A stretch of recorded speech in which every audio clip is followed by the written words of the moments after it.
is a presentation of SIRTOBA Media and COMI Media Incorporated.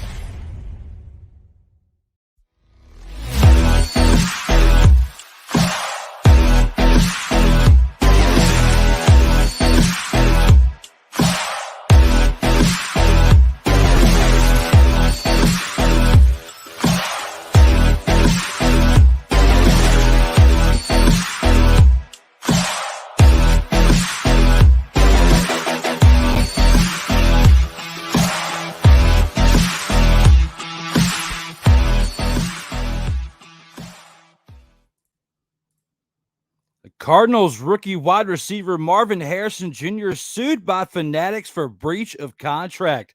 Tom Brady makes surprise appearance at Ford Field for UFL game, and Catholic group questions NFL's commitment to inclusion after response to players' religious speech.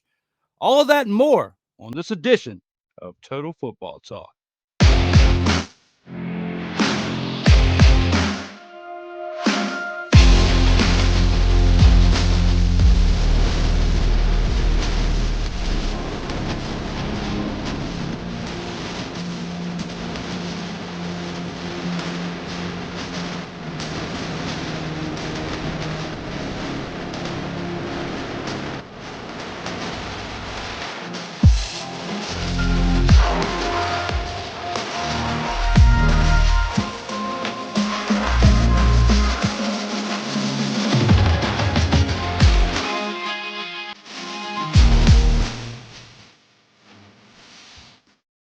It's that time again. Total Football Talk action is here. I'm your co-host, Drew Willingham, along with the EP of all EPs, Cole Johnson. Welcome back, my brother. Glad to be back here with you another week, another great time with you on the airwaves.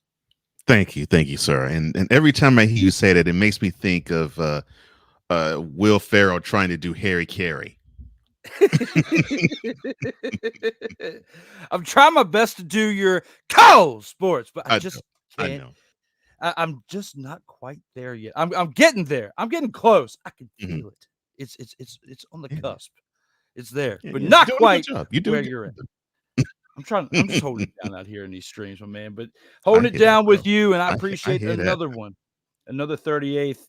Well, another 38th, another edition, the 38th edition of the Total Football Talk show right here.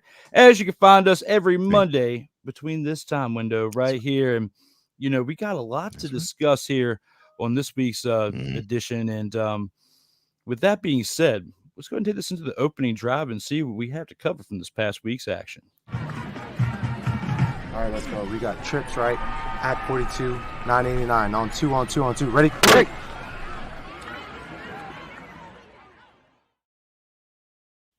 Past weekend, we had week 8 in the UFL, and starting it off with a team that is playing pretty dumpster Pelican-esque throughout this season, and that being the team known as the Memphis Showboats. And this Memphis Showboats team now falling to a beloved record of 1-7 as the Michigan Panthers win this game right here, 24-18 over those Showboats, and the Panthers improving to 6-2 after this game. But looking at the stats right here, Bryce Perkins, 127 passing yards and a touchdown. Sharing duties with Brian Lewerke, 82 passing yards and a touchdown for himself. Matthew Colburn, though, 24 carries, 93 yards, and two touchdowns on the ground. And Bryce Perkins, the quarterback, added 9 carries for 55 yards on the ground as well. Devin Gray, 6 receptions, 84 yards and a touchdown, along with Samson Nakua staying within the offense, 2 receptions, 39 yards. And Kyle Hikatini with a reception and 21 yards receiving as well with a touchdown. Now, for the Panthers defense, though, they were no slouch on the day, which would help them keep this game intact. 4 sacks on the day, 1 interception by Nate Brooks. But the big stat here, I think the reason why this game was pretty close for the Showboats, Kai Nakua did not play for the Showboats in this game on defense. Another factor as well that kept this game close, a man we've been talking about all year long with that golden leg, Cole, Jake Bates, missing a field goal, a 51-yard field goal attempt at that. And, he kept this game to a 6-point game, but Panthers still held on to get that victory. Case Cookus, 179 passing yards, a touchdown, an interception, and 3 carries for 8 yards. Along with Josh Love coming in, 56 passing yards and a touchdown. Didn't turn the ball over, but had 1 carry for -3 yards. Yes, -3 yards Josh Love had on the ground for his carry, the 1 carry, the lone carry on the day. Now, the Showboats, their running backs accrued 40 rushing yards on 16 attempts. No touchdowns, which that right there probably would have helped them, get over the hump had they scored a touchdown on the ground, because they only lost by 6 points. Dawood Davis was the main part of the offense here with 3 receptions, 86 yards, 2 touchdowns, along with Sage Surratt's 5 receptions for 55 yards. Looking at this game right here, Cole, what are your thoughts looking back on how this game transpired to start this week off? I think this would have been a game where the Showboats actually would have gotten a victory. I mean, I think all the ingredients were there. And from the standpoint of the Panthers didn't dominate, and they didn't actually have a point from their sure-footed kicker. So it just seemed like everything was all in the cards, except, well, I mean, you can't do jack if you only gain 40 yards and 16 carries. And you also can't do jack if you allow 4 sacks. So to me, the game rested on the defensive side of the ball, especially the defensive line of the Panthers. And the running game for the Panthers. They wanted to make sure that they had ball time possession. They controlled the ball. They controlled the clock. And even though, yes, it's a 24-18 victory, a 6-point margin of victory for the Panthers, obviously with the Panthers, the game plan is they want to control the clock, and they succeeded in doing that. Absolutely. I mean, they were nudging their way through after the first quarter. It was a pretty tight game. It was only 12-6. Going into halftime, they'd only put up a few more points each, as the Panthers were up 18-9 going into halftime. Third quarter was pretty quiet. It was pretty quiet overall, except for the Showboats scoring a touchdown, and that's the quarter where the missed field goal by Jake Bates came into play. That's why the game was only a 3-point game going into the fourth quarter. But the tide shifted as the Showboats would tie the game up at 18 with 8:33 left in the fourth quarter. A touchdown by the Panthers with a mixed extra point attempt would be what ensued after that, and that's what would pretty much end our game with the 24-18 score right there.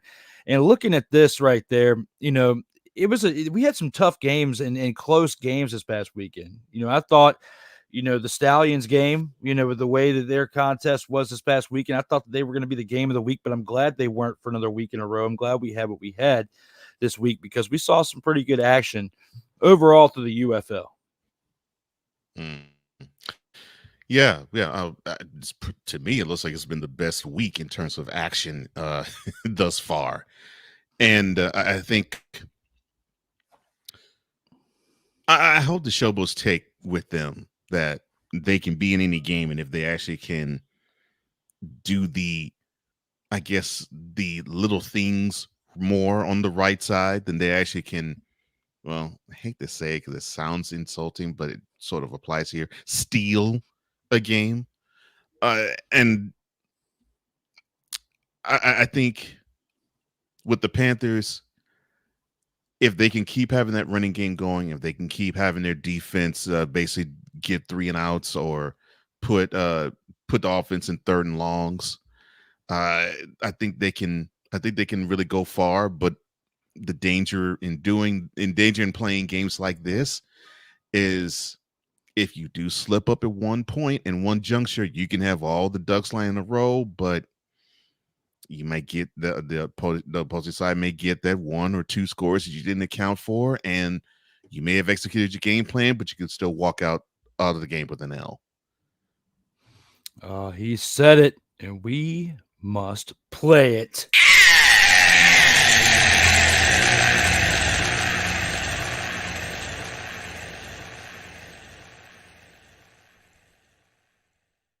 One thing's for sure, Cole Johnson, they have been served quite a few L's this season.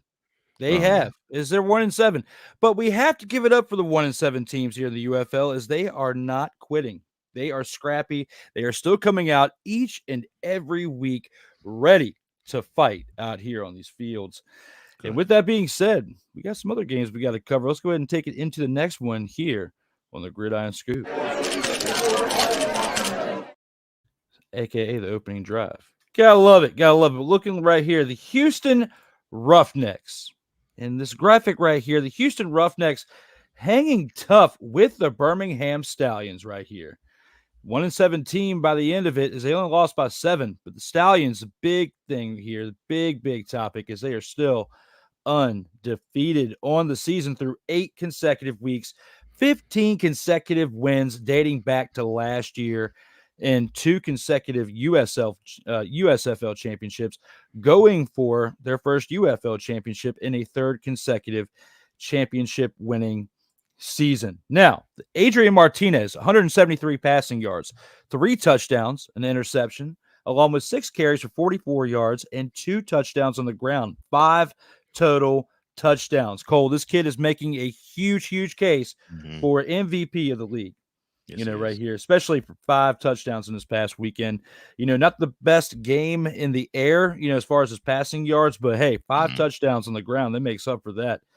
Ricky Person Jr., 15 carries, 63 yards on the ground, along with Deion Keynes, 4 receptions, 29 yards in a touchdown. Amari Rogers, 2 receptions, 16 yards in a touchdown. And Benjamin Victor, 1 reception, 12 yards and a touchdown. The Stallions defense, 2 sacks, a fumble recovery, an interception by A.J. Thomas, basically helped get the leg up over this Houston Roughnecks team. A 1-6 team coming into it, falling to 1-7, but put up a great fight in this game, as they had lackluster quarterback play, but reads the net for the Roughnecks. 99 passing yards, a touchdown, an interception, along with 1 carry for 8 yards on the ground. Nolan Henderson, though, 97 passing yards, 9 carries, 34 yards, and a touchdown. He did contribute towards the offensive production. Kiki Chisholm still stays alive, 7 receptions, 80 yards, along with Justin Halls, 4 receptions, 73 yards. Braden Bowman, 1 reception, 2 yards, and a touchdown, along with Mark Thompson's 11 carries for 54 yards and 2 touchdowns is what helped keep the Roughnecks in this game. Looking at this as a whole, Cole, I mean, what are your thoughts when you think of a 1-6 team coming into this game and putting up a great fight like they did against a team that's undefeated and hung tough all the way through and through to the end? Oh, we're hanging tough. Oh, we're rough. I'm sorry, my bad. Shout out to New Kids on the Block. This is probably the best, other than the win. This is probably the best ever the Roughnecks have put forth all year. Look, they went and they hosted the Stallions. The Stallions dog walked them in Houston. So to go to Birmingham and actually put up a good fight, that actually is saying something. So they may have actually something in Houston that they can salvage. Now, what they can salvage, that's a whole different story. But if you can hang 28 on a team like the Stallions and make it close like they did, man, that's well, half.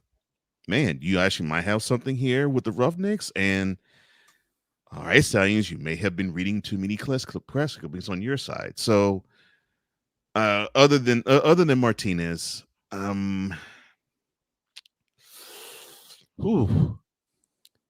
even though, yes, I know a football team that puts up 35 points, that still is impressive. But very much so. Yeah, but in my estimation, to the worst team in the league, even though they only had a 7-point victory, you might have to concern yourself with if you might be susceptible to an L. Oh Lord, I said it again. But hey, you bring up some good points, especially with the Houston Roughnecks team. I mean, they have been stepped on and stepped on and stepped on. This team, pretty much formerly known as the Houston Gamblers, comes into the league, renamed the Roughnecks, but they are not living up to the heritage. I mean, into the legacy, I would say, of what this franchise is known for. You look back at like Jim Kelly and others that have played for this franchise back in the day, even though at different times, same name, different league. You could argue about it, but still the same name, still part of it. Looking at these legendary players who played for these teams back in the day, and then you got a team nowadays in 2024 that's part of that legacy, putting up a 1-7 season with 2 games left. But hey, I will at least say that towards the end, they are still putting up a good fight, like they are playing for a playoff spot. And I think it's mainly because these players that are on the teams that aren't doing so well, they still are hoping to put up some type of highlight reel to get noticed, to get invited to a camp somewhere within these 32 teams in the league, in the NFL. So one way or another, they're playing for something, whether they like it or not. They may not be playing for a championship trophy or a few extra bucks, but they're playing for something. So, But shout out to those of you in the chat right now. Melvin Turismo says, "Afternoon, fellas." Afternoon. What's up, Melvin? 6 says, "Good morning, good afternoon, good evening, and good night," as he always is coined for saying out here in these streams. And as always, whether you're watching on COMI Media or on SIRTOBA Media, please subscribe now and never miss out on new content. And Mick says, "Stop singing." I guess Mick does not like your singing out there, Cole. I disagree with you, Mick. I like Cole. Thank you. I vote for him to keep singing, because I saw your comment, I was like, gotta slow it down out here. Gotta slow it down. That's right. But here it is, guys. This is the second game of the weekend right here. A game that I thought was going to be the game of the week until we saw a game that we're going to cover here in just a second. But we got to keep on going through the opening drive and take it on to the next one. Here with the next one. You know what's coming, Cole. We had a short last week on this man, but we'll wait a second to talk about him. But first of all, his team, the San Antonio Brahmas, get the game right here, 20-15 over the Renegades, narrowly winning. But hey, backup quarterback Quentin Dormady is still hanging tough. 320 passing yards on the day with 2 touchdowns, 3 carries for 13 rushing yards. But the big story, I think, along with that, I say the co-story would be Anthony McFarland, 3 receptions, 118 yards receiving on the day with 2 touchdowns as well. The 2 touchdowns that Dormady threw were to him. Yeah. So Cody Latimer also almost had a touchdown, but it was called back to the offensive pass interference. But he had 6 receptions, 116 yards on the day. Now, here is a story. Here's a story that you and I have been talking about for several weeks, many weeks during our 38 weeks here on Total Football Talk, primarily over the past 2 months. And that is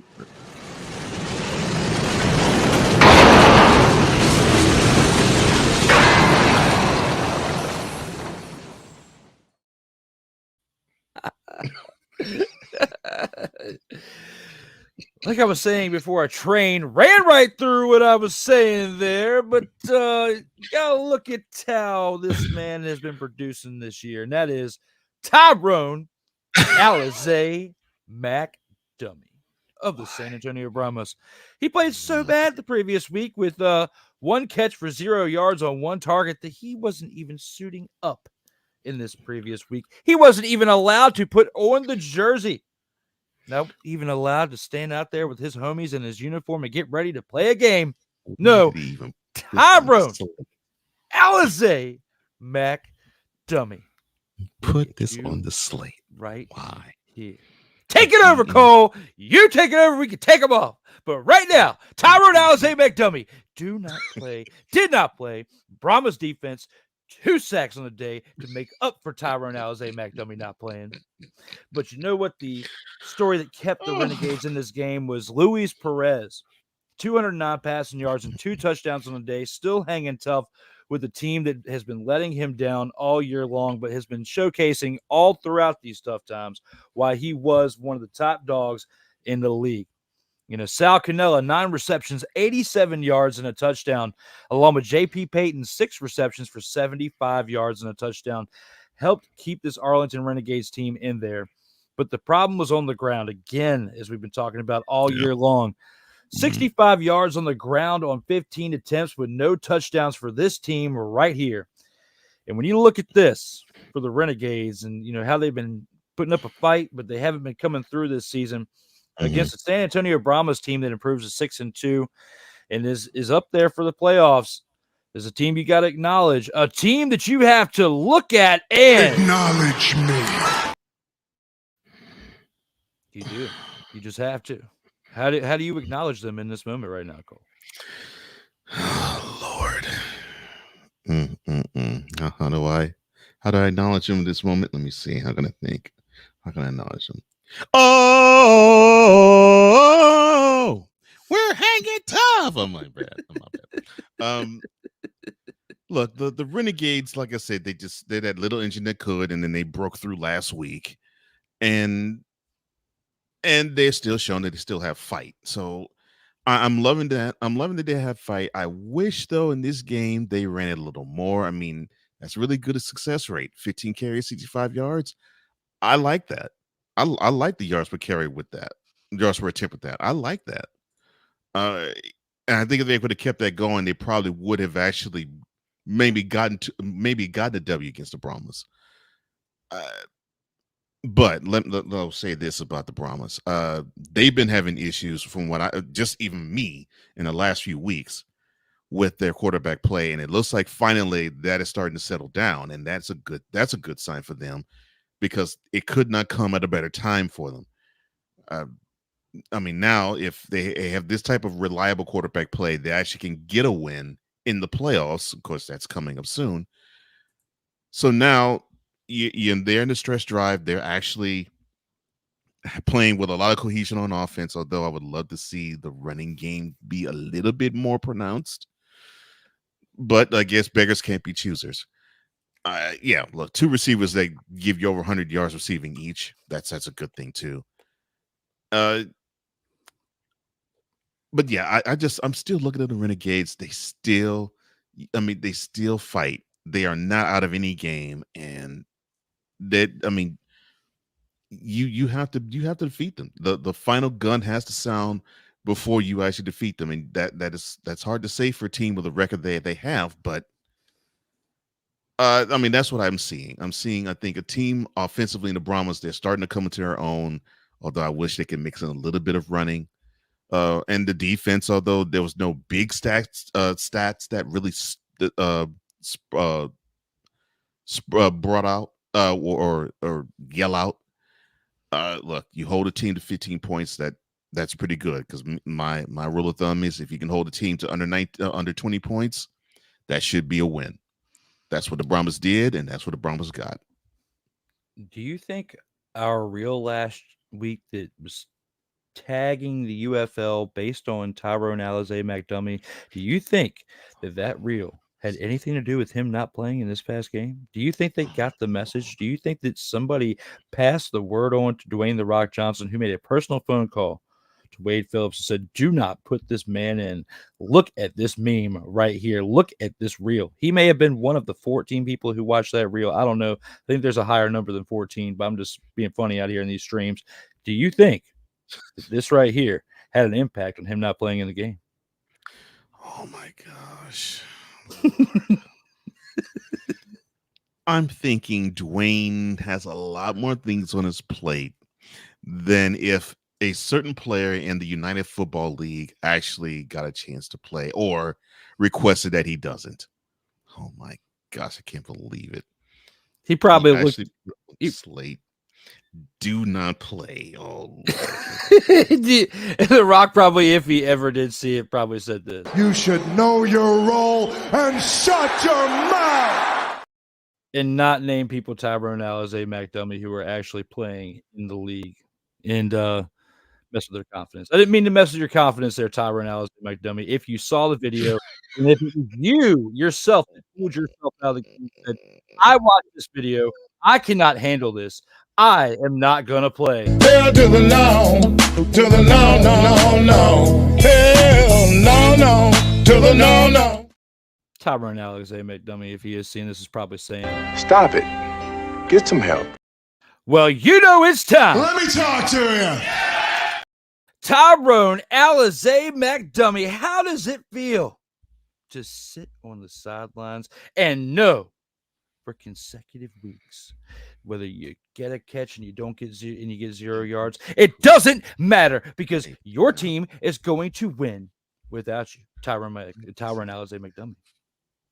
You need to get together right now because you are currently on the sidelines taking the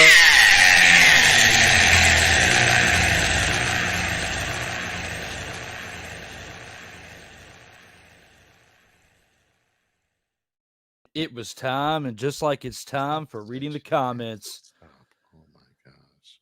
This one's for Okay, you, here we Cole. go. Cole Sports, along with Wise El Jefe, is proudly brought to you by Sleazy Salons. No mani-pedis, just hands and feet done. Lord. And silky smooth massage parlors. Happy endings guaranteed. And if you'd like some type of guaranteed happy ending, make sure you go check out the latest edition of Mentality that is out today on COMI Media as well as Wise El Jefe's platforms. You're missing out if you're not seeing it. Make sure you go to their channels and subscribe now and never miss out on new content if you haven't already. And Drew Willingham is brought to you by Slackjaw VPN, the VPN for when you need to slack off. Slackjaw VPN, the slacking be smooth. You like how I slacked off during that one there, sick. And Sleazeball Meaty Subs. Don't beat the meat. Don't toss a salad. Just enjoy the subs. And again, you know what to do with that one right there. Actually, The Rock would be asking, what in the blue hell are you doing, you sick freak? Yes, he would. I actually missed when The Rock said that. That was actually great times out here on the TV. It was. It really was. And now we take it to our total football talk game of the week right here. Week 8 action culminates here with our game of the week, and that is where the Battlehawks win over the Defenders. Defenders fall to 3-5. The Battlehawks move up to 6-2, winning the game 26-21 right here. And looking at this, Manny Wilkins comes in for A.J. McCarron and throws for 126 passing yards. On the ground, though, he gets 12 carries for 79 rushing yards. Matthew Colburn, the second, was what the Battlehawks really needed, was 9 carries, 35 yards, and putting 2 touchdowns in the end zone, as he also had 1 reception for 38 yards to help move the chains. The Battlehawks defense, 2 sacks. I mean, they had kind of a quiet day, but overall, it was, the overall team effort that helped get them over the hump here. Jordan Ta'amu, though, was another thing that really hurt them. 196 passing yards, isn't going to get it done for the Defenders. They also had 2 interceptions he threw, which I forgot to put that for the defense for the Battlehawks. But, Ta'amu has 2 touchdowns, 2 interceptions. The 2 touchdowns helped keep them in the game, along with his 5 carries and 30 yards. Right. Ty Scott, 6 receptions, 69 yards and a touchdown in the air, along with Alex Ellis, 4 receptions, 58 yards in the air with the touchdown. The Defenders running backs, though, 89 rushing yards on 17 attempts, no touchdowns, but I feel like that stat warrants the fact that helped keep them in the game. Like, 89 rushing yards is pretty solid on the day. It may have taken 17 attempts, but you still move the chains. Along with 4 sacks on the defense here, the Defenders hung tough against the Battlehawks team. Had they had an extra, time of possession, they would have actually probably won this game and be at 4-4 right now. The Defenders team is better than the 3-5 record, just like we can say the Renegades are better than a 1-7 record. But looking right here, right now at this game of the week and how tight it was through and through, what are your thoughts looking back on the game of the week right here? Mick, stop it. The way I look at this, you actually hit the nail on the head. This is one of those instances where I think the defenders ran out of time. But I would also say, I think when I see 17 carries for 89 yards, all I'm hearing in my brain is missed opportunity, because I really believe if they were to actually keep going, and if actually I guess they had more time, or if they had a higher time of possession, that final score would be flipped. Maybe not 26-21 defenders, but the defenders probably would have found a way to actually put a touchdown on the board to actually get a W over the Battlehawks. But credit to the Battlehawks. They didn't play the best of games on both sides of the ball, but they played good enough. And normally when you're a team that is as good as the Battlehawks, you don't necessarily have to play the best game all 60 minutes, but if you can play enough and win enough possessions, then you can probably go to the paid window with a W. And I think that's what happened here. I think the defenders, to me, as a whole, I think they played a better game. Not saying they played a perfect one, but I think they played a better game in terms of team cohesion. Yes, I agree with you. Ta'amu's 2 picks, yeah, that's not the best thing for a QB, and of course, I think that probably hurt them a little, hurt the defenders a little bit. But I think the defenders, if they could have run the ball a little more, I think they would have probably come out with a W. But like I said, the Battlehawks did not play the best that they had played. I won't say this is the worst game they've ever played this year, but they didn't play their best, but they still got it with a W. So it's sort of like a confidence building W. But this is one of those where the coaches will smile and say, yeah, although you got a W, we treat this as an L with the practice this week. Absolutely. And, you know, there's some questions that I have with the Battlehawks, but we'll wait until later in the episode, you know, based on what we saw from this past weekend, that I want to break down a little bit more. But looking at this, though, you have to at least give it to the defenders for hanging tough. But I'm not so sure if this game would have been as close if AJ McCarron was in there. Not to say on like they would have scored more points, but maybe he would have managed it a little bit better for time possessions to where the defenders never would have had a chance to put up 21 points. Because that's a really good point. When you look at it, like at the end of the first quarter, the defenders were only up by a field goal. You know, by the end of the first half, you know, the Battlehawks were up 9-6. They scored a touchdown and, you know, converted on that as well for the 9 points. At the end of the third quarter, the Battlehawks were still only up by 3 points, up 17-14.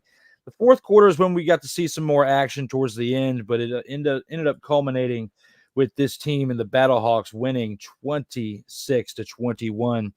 But looking at it here, I just felt like due to the level of competition, how tight it was, you know, based on what the defenders were playing for, the Battlehawks clinching a playoff spot with this victory right here. To me, it felt more necessary for this to be the Total Football Talk pick for the game of the week. Good choice.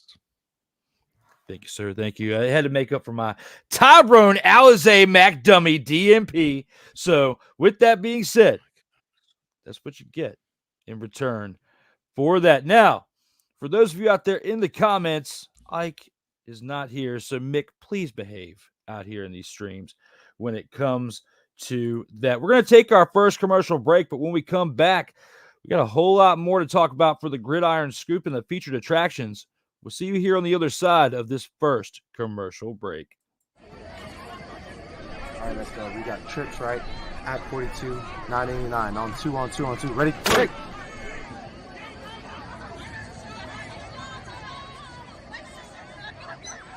We're just getting started. Total Football Talk will return right after this. Whether it's news, the largest egg producer finds bird flu in chickens at a Texas plant, weather, devastating tornadoes rip through the heart of the United States, inspiration, a breast cancer survivor completed the journey of chemotherapy, and now begins a future one of matrimony or sports. Michael Jordan is shown on a photo with Diddy. LeBron James has a video extolling the virtues of a Diddy party. This has been yet another beating a dead horse presentation. We got you covered. BS3 Network proudly presents The Morning Shift with Cole Johnson. Live every weekday morning beginning April 29th at 8 a.m. Eastern, 7 a.m. Central.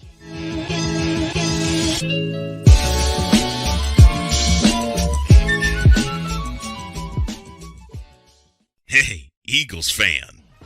Join my man Cool McCain and a host of others as they break down every single game, every single week in an objective manner, and also from a fan's perspective as well. Remember, this cast feels just like you. Nobody likes you. And you don't care. Fly, Eagles, fly.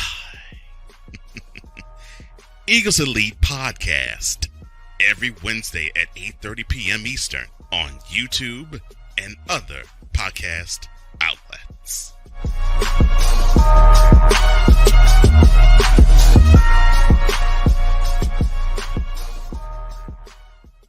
Everything Boston. I love you morons. New Kids on the Block, New Edition. Dear whatever the law firm is. Sincerely, the U.S. Supreme Court. Ben Affleck, Matt Damon. Go yourself again, Jason.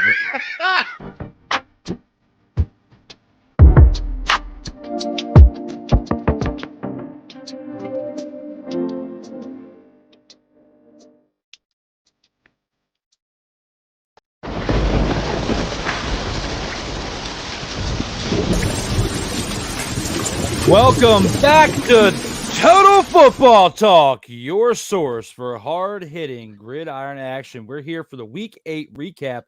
Battlehawks clinch playoff berth without A.J. McCarron for episode 38 of our show. Right here, when it comes to the things in football. And we already went through the opening drive. We got to take this into the Gridiron Scoop and see what we have on tap for this episode.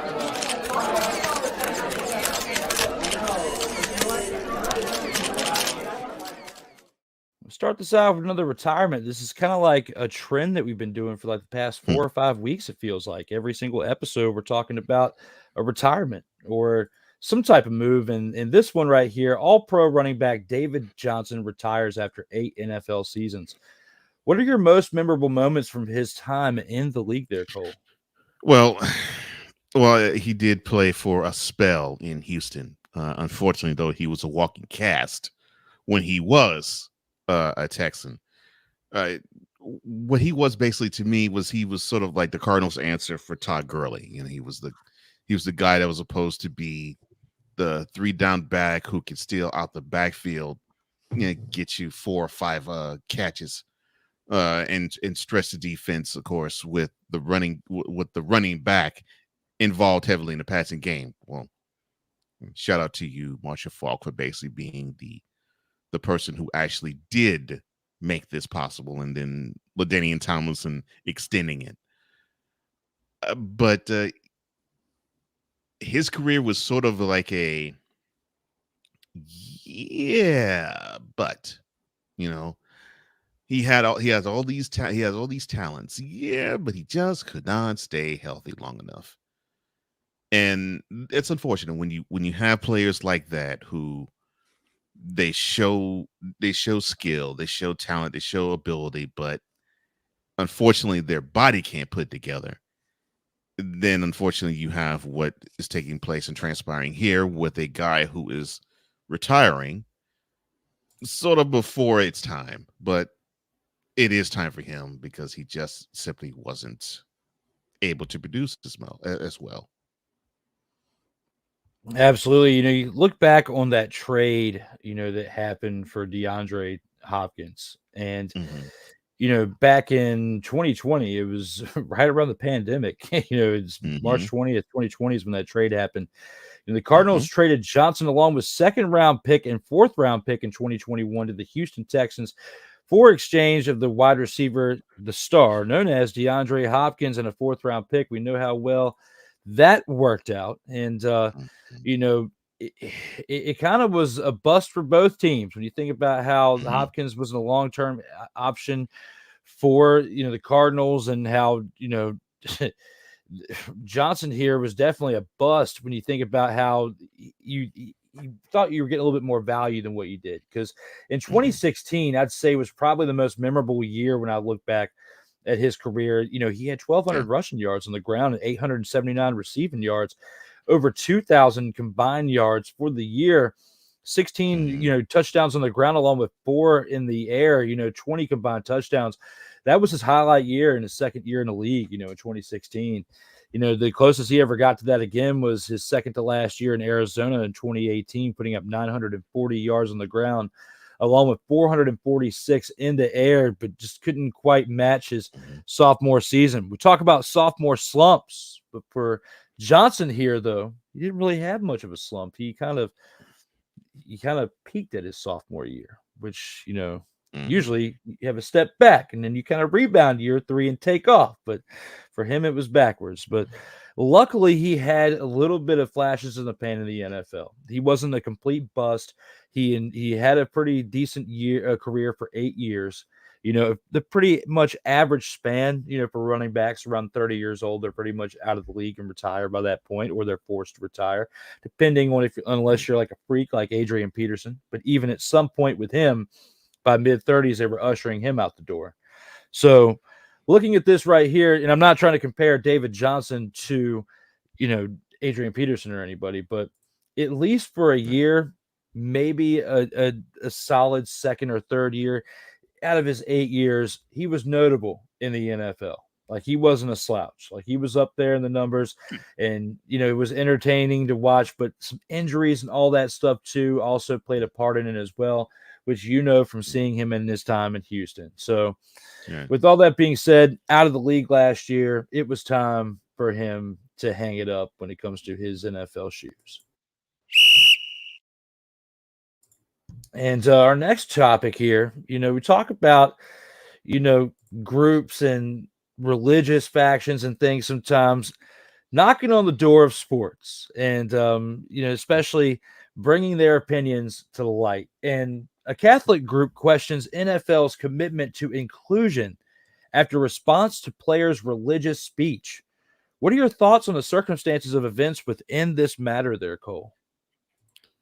All right, so we're talking about the commencement speech that the Chiefs kicker Harrison Butker said not this past weekend, but the weekend before. And what he had to say was, in terms of society, controversial, but in terms of the crowd and the audience, which it was Benedictine College, or for those who don't know, it's a Catholic college is about 55 miles northwest of Kansas City.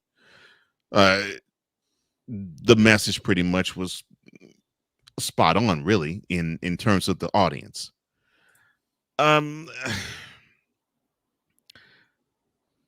I want to say that the Catholic group has, well, of course, they have the right to actually voice this. But I think what you have to understand is that there's inclusion and then there is capitulating. You don't ever want to have people capitulate to certain things. But to include something which, from what I can understand and ascertain, a Catholic, a person who is who actually practices Catholicism or is a Catholic member by faith, they still can play the sport. We have a whole school. Actually, we hold 2 schools in college football that are proudly Irish. Proudly Catholic, in Boston College and the Fighting Irish Notre Dame. So in football, you don't have that issue. In the NFL, there isn't an issue with that because, like I said, Catholic players aren't banned from playing. So, that doesn't really fly. Now, with the speech, I'll put it like this. I work for a conglomerate. In fact, I work for a national media conglomerate, USA Today, and there's a lot of things that I represent. There's a lot of things I could say, and there's a lot of things that I can espouse upon. However, no matter what I say, if one person were to catch whatever I'm saying and it is not within the parameters of what they expect out of someone who is employed by this company, I could receive a pink slip. So there's consequences to whatever representation you have, whatever business you represent. You actually belong to what they believe. So with Mr. Butker, he has to say certain things that the NFL actually would agree with and agree to. And if they don't agree to it, well, then there is something that's called there's something that's called conduct detrimental to the league. And unfortunately, that is what you have here with Butker and the NFL. Now, congratulations. I'm glad, Butker, you have the hottest selling jersey in the NFL today. That's great. It's unfortunate why you have it, but I'm glad you have it. But you have to understand that when you represent a company that is bigger than you, there's times that you will open mouth and insert foot, even with the beliefs that you have. Period. Do you think this was like a pre-planned publicity stunt? Like this was something that might have been on purpose to potentially increase those sales in jerseys potentially? I wouldn't put it past Butker. It may be. It may be.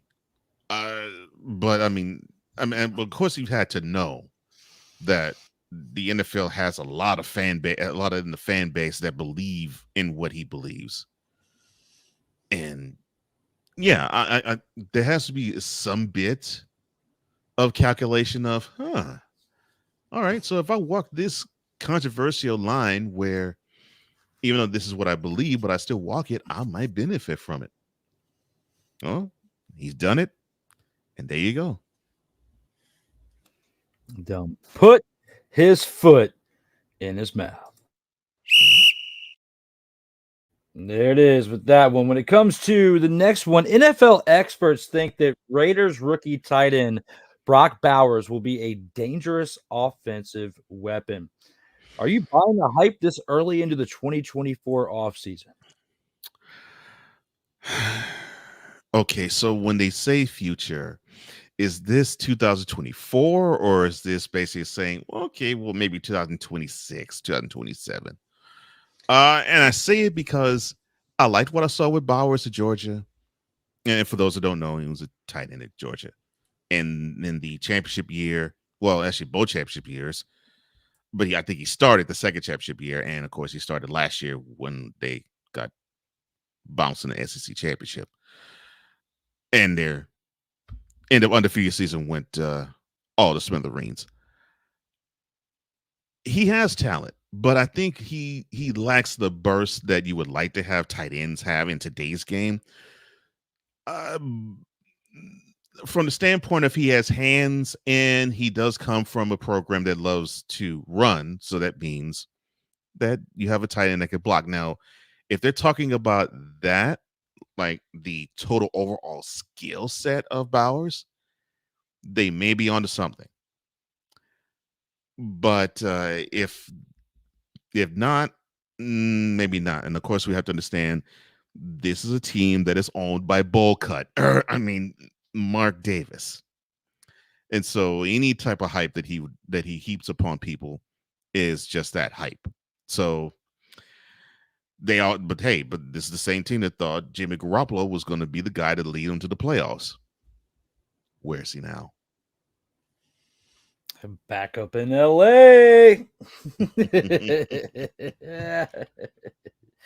That is where he is at in this moment. But you bring up very, very great points with that. And, you know, he's got a long road ahead, but from what it sounds like, they're making it sound like he's going to make an immediate impact. And you still 100% don't know who's going to be leading charge. I mean, yes, you brought in Uncle Rico, and you got Aiden O'Connell, and you got some other options back there too. But it looks like Uncle Rico, U of R, Uncle Rico is going to be the man back there at your helm at quarterback. And is he going to throw the ball and sling it to Brock Bowers? Is he going to be more of a blocking tight end? I mean, looking at what he did at his time in college, I mean, he played for the Georgia Bulldogs, a team that during that time, he's a two-time college, CFP national champion, right? And Right. during his time in college, he put up some pretty solid numbers, but his numbers regressed in 2023. Mhm. Yes, He had 882 yards his first year, 942 receiving yards his second year, down to 714 yards, and only played in 10 games. Looking at that, he also only had 6 touchdowns, a drop off in all numbers for 2023, which is why his stock dropped a little bit. His draft stock dropped. And looking at that and thinking about it, it speaks volumes. And that's in college. This isn't even in the pros yet. So you're going to a team like the Raiders who have a lot to prove. You got AP coming back. Antonio Pierce is your head coach. Now it's solid. He's no longer the interim. They got a lot to prove this year, and prove that it wasn't just some type of fluke that they ended the season the way they did last year. They brought in some weapons. They made some moves, maybe not as much of moves as some people out there would like them to have made this offseason, but they did make some moves. Bowl cut, yes, isn't the greatest representation for the franchise, but he's doing the best he can with a really terrible haircut, Cole. He's doing the best he can out here in these streets. You got to give the man some type of credit. All right. We're not in his shoes. We'd have better haircuts, yes, but we're not in his shoes. We don't know about the struggle to be the man with the bowl cut. Doesn't he have to represent a tribute band member to the Beatles? I'm sorry, my bad. He's 60 years too late. He's just a little too late there, Mark Davis. You gotta jump with the times on the haircuts, brother.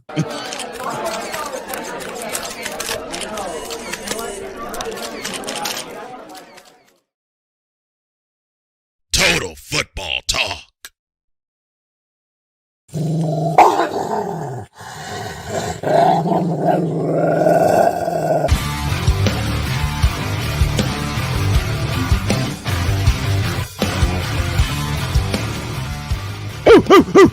Where my dogs at? It's time for the dog of the week, the grand champ pick of the week. And to start it off first, we start with Cole to see what he has to say for his grand champ pick of the week. All right. I'll go with the UFL this time. I have to focus on. I'll focus on Quentin Dormady. I know that the Brahmas have had issues with the quarterback position throughout the course of the year, and to actually be at the helm of having 2 guys get over 100 receiving yards in the game, and to throw over 320 yards, or throw over 320 yards and a couple touchdowns and no picks, and then even run maybe not for a lot of yards, but actually run for key yardage. One of the things you want your quarterback to do is to keep an offense on time, and even though yes, 320 yards is more than keeping an offense on time sort of thing, the fact that your team lacked a little bit of a running game, I love the fact that you were able to steady your team and get them to the W. And so for me, my dog of the week, or the grand champ for the week, Quentin Dormady, the quarterback of the San Antonio Brahmas.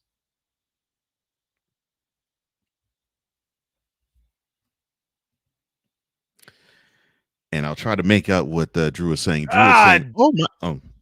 Did it again. Click that mute button. My apologies. But as I was saying before, the mute button rudely muted me right here. When it comes to Cole's pick, I have to say that he was a solid pick with Quentin Dormady, and going along with the San Antonio Brahmas here, and especially with the amount of yards that he put up on the day and what he's doing as a backup quarterback out here for this team. But for my choice, I'm going to have to go with a little bit different of a player. And because you left it wide open, I gotta select this player. This week, I'm going to have to go with Adrian Martinez. And there's been some weeks where he's had some really great games that I've left him off the list. And I just can't do it this week when I think of the fact that this man had 5 total touchdowns on the week, 3 in the air, 2 on the ground.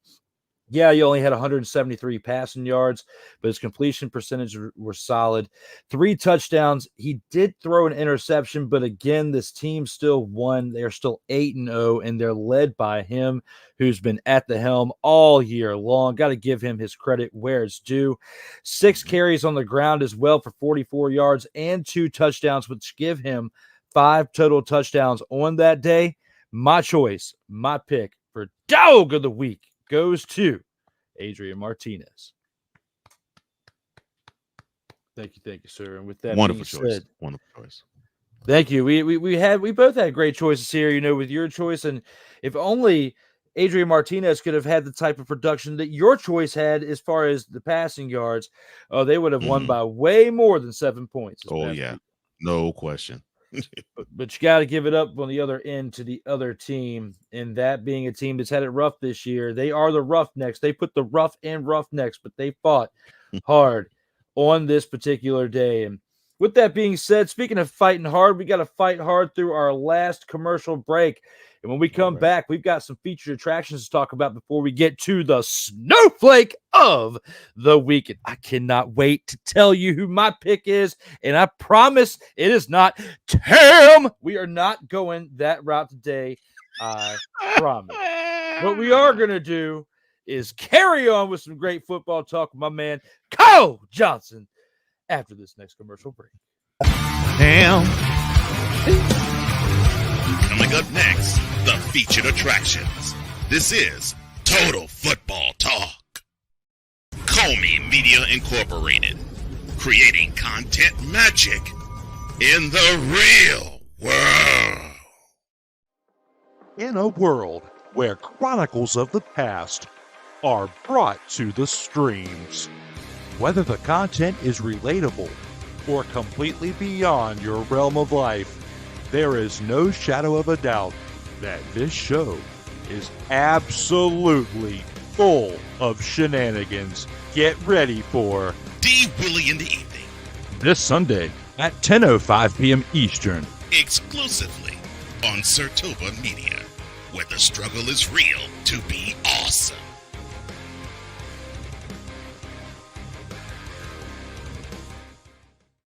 Hey, ladies and gentlemen. Hey, look. Hey, stop playing games. Y'all already know. Go ahead and toss him some Willy Bucks. Ain't nobody playing around. Hey, $sign D Willy 87. Go ahead, hit him up on the Cash App and go ahead and give him some Willy Bucks. Look at Drew looking stoic, ladies and gentlemen. Stoic on that $10 bill. So go ahead, slide my man over some Willy Bucks, and we good. That's all I'm saying. We good. How some Willy Bucks? SIRTOBA Media, where the struggle is real to be awesome. Oh, yes. The tradition, the pageantry, the spectacle, the history, the slut. Wait. I gotta rep my brother's stuff right. All my DMV soldiers, stand up! And welcome to the Commander's Gridiron Report. You want your commanders to be repped right? Well, D Willy is your man. Commander's Gridiron Report. Every Tuesday at 11:05 a.m. Eastern, 10:05 a.m. Central on the SIRTOBA Media YouTube channel. Music by J. Cool. Where my soldiers, right side, commanders. Where my soldiers, left side,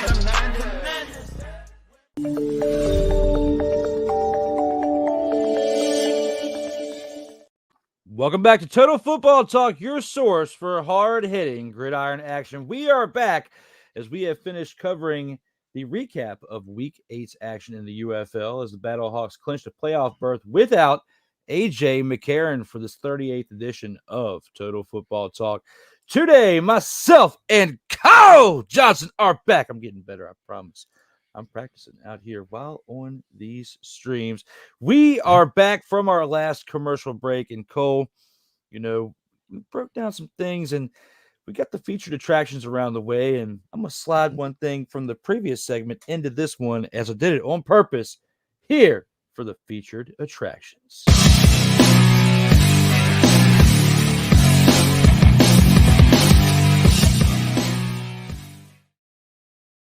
Speaking of which, the thing that decided to slide right on in, many NFL teams will be forced to cut veteran players before the start of the 2024 season to save cap room and afford opportunities to others.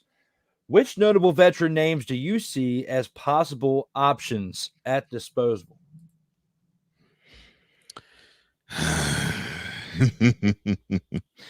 I almost want to laugh and say Kirk Cousins, but that boneheaded decision of drafting Michael Penix Jr. first round, for the first round draft. I'm sorry, my bad. I know this is past the NFL draft. Let me see. I'm trying to think. What's a good vet? Quite possibly the Giants might cut Danny Jones. Let me see. Do you think they cut him if they're tanking for Shadur Sanders next year, potentially? If they're tanking for top 5 pick, top 3 pick? If they're definitely going to tank for that, yeah. Definitely. Let me see who else. Although the Cardinals are claiming that they're back, I'm sorry, you're not convincing me that Kyler Murray is their future quarterback. Not saying that I'll see him be cut before the start of the 2024 season, but it wouldn't surprise me if a surprise move like that were to happen. Let me see who else.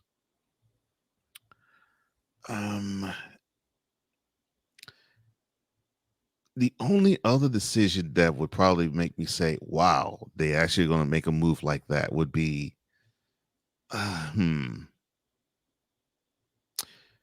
maybe either like a Tyreek Hill from the Dolphins or an AJ Brown from the Eagles. Not saying either one of them would be, but I'm just saying if it would be like one of those, if we can actually have this player that we're eyeing next April down the line, I think it might be best for us to cut bait with this person. Again, not saying that would be the case, but that's possible. Another would probably be DeAndre Hopkins for the Titans. Do you think that the Cowboys consider cutting Zeke, depending on how the preseason goes, or are they that desperate to keep him this season at the running back position? Or will he produce well enough to not even be thought in the conversation for being cut? Here's the problem I have with the situation with Zeke. So Gerald decides to say, well, okay, we're going to be all in on free agency, and then they do absolutely bupkis but re-sign or reacquire Zeke, who, let's be honest, on his way out the door of Dallas did not have the greatest of seasons. In fact, he got supplanted by Tony Pollard, who no longer is on the team, and he didn't do all that well, considering that some fool decided to, it was some fool on X who actually had the nerve to opine, quote, oh yes, Ramondre Stevenson and Ezekiel Elliott. Oh yes, we have the best running back tandem in the National Football League. Close quote. You bring out some really good names, and I'm going to throw some different ones, and hopefully I'm not repeating, any ones you said, but you got to look at Buffalo Bills and DeMar Hamlin at safety. Leading up to the terrifying on-field cardiac event in 2022, Hamlin had become a starting safety and amassed 91 tackles. Last season, incredibly, he returned and appeared in 5 games. However, the Bills have since reshaped the position. They signed Taylor Rapp and Mike Edwards before drafting Cole Bishop. So his days may be numbered over there in Miami. You got to look at New England. Bailey Zappi, started 2 games for the New England Patriots as a rookie in 2022 and 6 more in 2023. Now that the Patriots have pivoted to the 3rd overall pick, Drake May with capable veteran Jacoby Brissett as his backup, Zappi is unlikely to stick on the roster. That's another thought out there too. even though Mr. Captain Ayahuasca brought over his buddy last year, Alan Lazard, the wide receiver to the New York Jets, between the influence of Aaron Jack Rodgers, last year. Yeah. yeah, and between the influence that Aaron Rodgers wields and negligible financial savings, I would not consider Alan Lazard a likely cut. Besides, maybe a healthy season for Rodgers will spark his former Green Bay teammate. But Lazard, nevertheless, has ghastly 23 catches last year and might only be the Jets' fourth receiver in 2024, which he doesn't have a good camp. He doesn't have a good preseason. We could see him cut by the third or fourth week or by week 3 in the preseason, I would say. You got to look, I would say, at some other teams too, right? And somebody who I wish would have never left the Commanders and stayed, but that being for the Pittsburgh Steelers, Cole Holcomb, the linebacker. The most unfortunate part of Cole Holcomb's season-ending knee injury is that it might lead to his release. He had a season-ending knee injury last year, didn't really get to do the things he wanted to in Pittsburgh last season. But this offseason, the Steelers signed high-priced Patrick Queen and added Peyton Wilson in the draft. So Pittsburgh may simply move in a new direction away from Holcomb, who posted 54 tackles and 8 appearances last season. A team that, Cole Johnson knows very well, his Houston Texans. My pick for them would probably be Robert Woods at wide receiver. Veteran safety Jimmy Ward is worth monitoring, but he'd be a valuable mentor for rookie Kalen Bullock.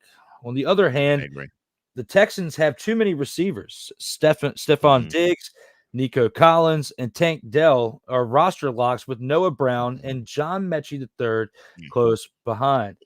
Houston nearly just traded for Ben Swarnick and can save nearly $5 million by cutting Woods. It's a lot of money you could save in the cap there, Cole. Out of all the ones I mentioned so far, is this the one that's making the most sense? Actually, Robert Wood, that would actually make a lot of sense, considering, like you said, you just reeled off 5 receivers that more than likely will start ahead of him. So yeah. Yeah, absolutely. Yeah, I mean, when I was putting this list together last night, I was like, I know Cole's going to like what I have right here when it comes to this one with Robert Woods. Now, one that I know pretty well from Virginia Commonwealth University, Mo Ali Cox. He's guaranteed $0 of his $5.92 million salary, and right now he'll be likely the Colts' 4th-string tight end in 2024.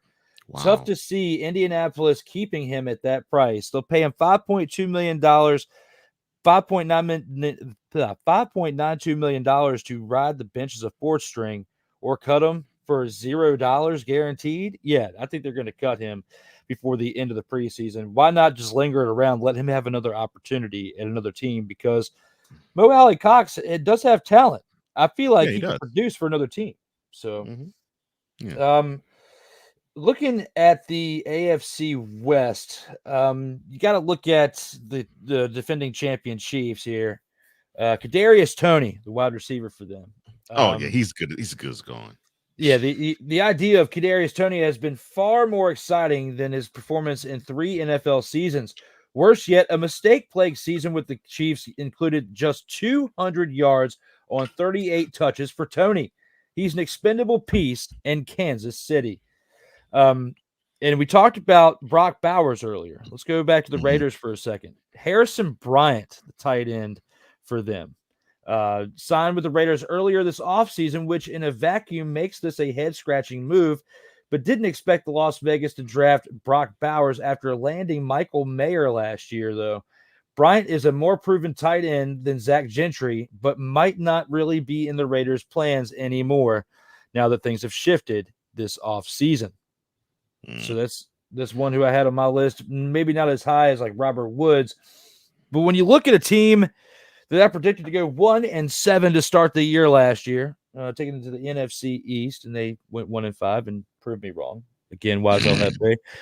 You were right, I was wrong, but hey, at least 1-5 is closer to 1-7 and not 5-1. But hey, back to who I picked the Giants to release. Tight end spot again, Darren Waller has been transparent about considering retirement this offseason. So it's no coincidence the Giants drafted Theo Johnson in the 4th round. New York presumably will keep Waller if he decides to play, but the team would save $6.7 million if he's released, Cole. That's a good thing to consider if you are thinking about cuts this offseason. Yeah. James Bradbury. I'm sorry, my bad. No, go ahead. My bad. Oh, no, I was going to say he shouldn't have cheated on Kelsey Plum, but my bad. Go ahead. Cole went there like it's the roast of Tom Brady, and I loved it. That was great. Now, keeping it the NFC East, I'm going to say for the Eagles, James Bradbury, the cornerback. Looks like that's a good choice. He had a miserable 2023 season. You know, it's no coincidence the Eagles drafted both Quinion Mitchell and Cooper DeJean. James Bradbury was a standout in 2022, though, so Philly may hope he can reclaim that relatively recent form of play. But still, the Eagles can designate him a post-June 1 cut and avoid an additional $10.8 million in dead money this season. James Bradbury, I'd say probably is 2 on my list, with Robert Woods at 1. The Commanders, I would say De'Ami Brown at wide receiver would be more likely my best pick for him, you know, to get cut. You know, similar to a few others, Washington's pretty thin on recognizable players who even can be entertained here. So that's why I got to put him on my list of people in Washington. In Minnesota, we'll take this over to the NFC North. The Nick Mullins, quarterback. If possible, the Vikings would probably like to keep Nick Mullins around for his knowledge.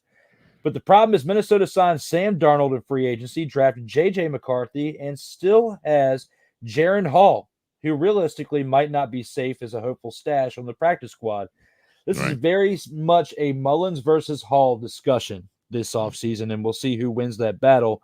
One of them is going to be gone this offseason between those two quarterbacks. That's this one is one that kind of brings a tear to my eye a little bit in the NFC South, one who used to be part of the Washington Commanders, and that being Taylor Heineke, the quarterback for the Atlanta Falcons. And it doesn't really make much sense to keep Taylor Heineke when you think about the moves they made this offseason. You know, since he already agreed to a restructured contract, Taylor Heineke has a logical path to another year in Atlanta. He may legitimately be content as a handsomely paid reserve, too. Still, the Falcons signed Kirk Cousins and semi-controversially drafted Michael Penix Jr. in the first round. Heineke is neither a stopgap starter nor the perceived backup. They would save like $3.4 million, I believe, if they cut him, which is still something that could help you out if you needed to make some more moves this offseason or a move, you know. But you're not going to get enough trade compensation for him and what he costs. And for the fact that he's your third string quarterback, they're going to use that against you in negotiations, especially if you go against the 49ers. They're famous for that, like making you pay, like they did with Chase Young. In the NFC West, I'll go with one team here to round it out for my last pick, and I'm going to go with the Arizona Cardinals. A little bit different of a pick than what you did. I understand your pick with Kyler Murray and how he's treading on thin ice here. You know, he came back last year, recovered from his injury. We got to see some highlights. You know, this is if he doesn't have a solid year this year, I'd say it's over for him too. But we won't see him cut during the offseason, I don't think, or I agree. before the season. So as much if he keeps sticking to Call of Duty and keeps playing like he has been, and goes to Kyler Duty mode, then I'll be with you if he's playing that bad in preseason and he needs to go. But I think one of his weapons, though, is more likely to go before he does, and that's one of his wide receivers, and that's Zach Pascal coming over from the Colts before. But now on the Cardinals, you know, similar to a few others, the Cardinals just don't have the luxury of cutting much recognizable talent. That leaves us with Zach Pascal, a worthwhile dart throw in 2023 who logged 202 snaps at receiver, but only caught 4 passes. He added 202 more plays on special teams. And looking at his impact on the wallet over there for the Bidwell family, they could decide to move on from him, considering they just got Marvin Harrison Jr. in the draft. So when you round it out, you know, I still think that Robert Woods is my top pick, you know, for the ones to be cut before the start of the season or traded along those lines. But I just felt like with where we're at in the offseason, that'd be something pretty solid to bring up today for us to discuss for a little bit and see what our thoughts were with potential notable players that could be cut before the season starts.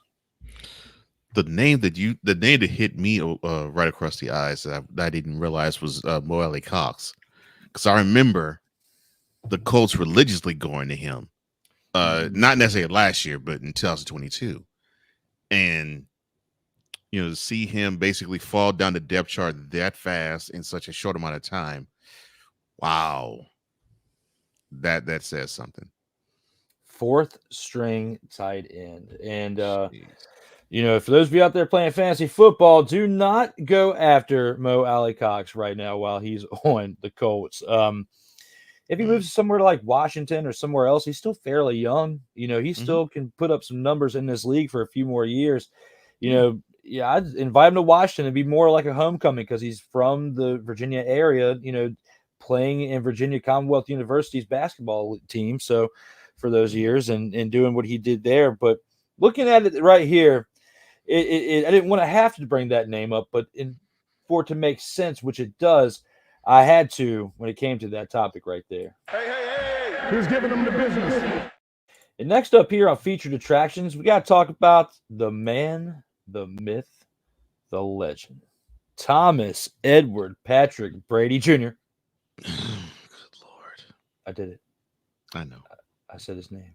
But he is here in our topic today as Tom Brady makes a surprise appearance at Ford Field for UFL game between Showboats and the Panthers. Do you think that this is a Fox contractual appearance or a notice of acknowledgement from the NFL, Cole? Well, considering that Mr. Brady is going to be now the color man on the #1 team on Fox coming this fall, and they announced not too soon before that appearance that his first game will be the Cowboys and Browns. Yeah, this was definitely an appearance by Fox and the NFL saying, yeah, you're our new trinket. Go out there and be our new version of Tony Romo.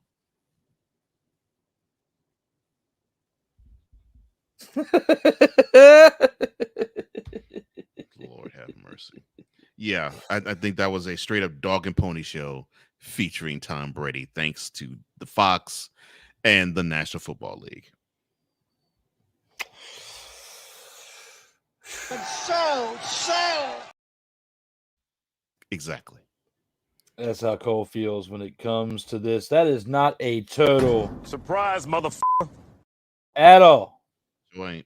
I expected an answer to come from him in that line, and I'm going to have to piggyback on that when you look at that. Yes, Tom Brady, like you brought up, the face of Fox broadcasting now. I mean, he hasn't even covered his first game, but we've already seen behind the scenes of him, in his preparation for his first game of the year coming up. He hasn't just been sitting around. He's been very active. And this adds to that list. I mean, he's getting out there. He's getting seen, and this was a game that was covered by Fox. So, yes, it's basically falls along the lines of him doing that. Does that mean that we're going to see Tom Brady cover UFL games? I don't think so. For one, UFL's popularity would need to surge and would need to be big across the entirety of the league throughout all 8 cities rather than just 1 or 2 or 3 of the 8 and having mediocre attendance throughout the rest for Tom Brady to consider covering a game for this league. So looking at this right here, maybe one day you might get a Fox covered UFL championship game. And if the attendance is predicted to be large enough, you might see TB12 broadcast a game at that point. But considering he's a 7-time NFL Super Bowl champion and the legacy that he's left there, I don't see Tom Brady covering anything other than NFL games and NFL content moving forward in the life of TB12. Hey, who's giving them the business? Just like Tom Brady gave him the business right there for UFL. That's kind of like, if you think about it, it's kind of like Tom Brady's appearance is like if you were a professional wrestler and you were in the crowd and the camera, shot to you in the crowd and you're part of a rival promotion, and you're on the rival promotions television being featured in the crowd, it's kind of like that, but a little bit more in depth. This was more to do with Fox. If Tom Brady had nothing to do with Fox, I don't think we would have seen him out there on that field this past week. Hey, who's giving them the business? What'd you say, Cole? You broke up. Probably not. You said probably not. I said probably not. Yeah. Probably not. That's how we gotta see it when it comes to old TB12 out here in these streets. Moving on to another, UFL topic here. As the St. Louis Battlehawks clinch playoff berth without AJ McCarron, our top story of the day. Can this team contain or sustain consistency of success to finish this season strong without a star quarterback in McCarron?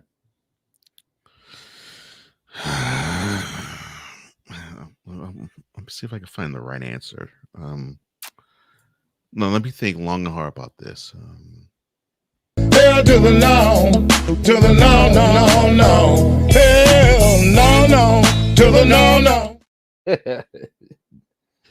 Look, they struggled to beat the defenders without McCarron, and no, they need to have his presence there. I mean, the reason why they did so well last year, and although they fell short of being in the playoffs, was really because of McCarron, and I think a lot of their success this year is due to him. And I think they need to have his presence.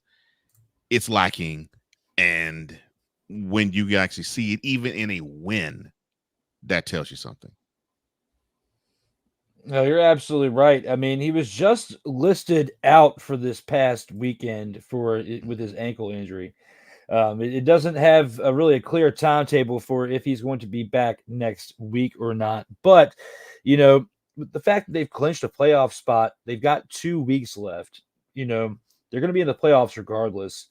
If he has a chance to come back and play in the playoffs and play at a high level, and you'd be better off sitting him for these last 2 games, considering they still pulled out a W without him, I think, you still bench him I wouldn't say bench him, but sit him for this upcoming week, see how he's doing.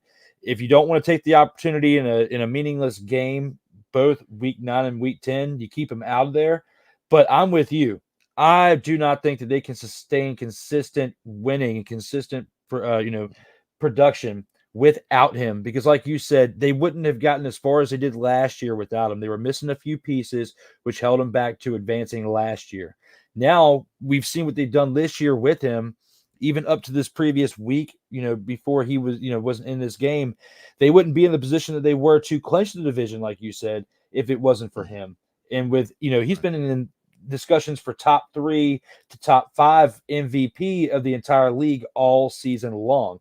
This game not being in there, plus with some mediocre numbers in a game or two, are going to hurt him from not getting it. Adrian Martinez is the favorite unless something wild happens these last 2 weeks.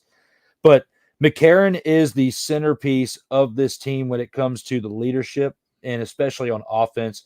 The blood that runs through the veins of that offense. And without him, they are not going to be able to get to the UFL championship, let alone win this thing without him, and have any hope of taking down the undefeated Stallions of the league at this time. Hey, who's giving them the business? And to our last part of the featured attractions there, Cole. Talk about some moves out there, talk about some money moves, talk about a lawsuit. Cardinals rookie wide receiver Marvin Harrison Jr. sued by Fanatics for breach of contract. How much will this situation impact his offseason leading up to training camp?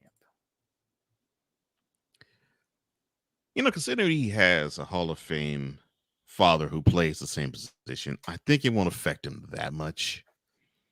Now, it will definitely affect his wallet, and it makes me think now, so is this going to be something we have to look forward to now that players can get NIL deals in college? And I say that because the NFL basically when you're on a team, you belong to that team, and so some of the things that you could do in college, you probably can't do in the NFL. And I don't know if it's for those reasons or if it's for reasons that's simply only between Marvin Harrison Jr. and Fanatics, but it does make me ask that question. It makes me think along those lines, but I don't think it'll affect him that much because I think he's been preparing to be in the league probably ever since he was knee high to Marvin Sr. So no, I don't think it'll pack him on that much. He was primed for this league. As long as he doesn't do some similar business ventures as Pops, and especially involving car washes, and makes better decisions of where he has his businesses, maybe not in the Philly area, maybe a little bit better than upscaler area or whatnot to keep him out of trouble. Hopefully, MH2 can do the right things out here in these streets, and I think he will. I think he'll be just fine, but he's been starting off with a little bit of controversy here with the player deals, NIL deals, all sorts of things coming around, and question marks with him, and kind of being a thorn in the side of these things. I don't think this is going to affect his production, throughout training camp or preseason or even to start the season, right?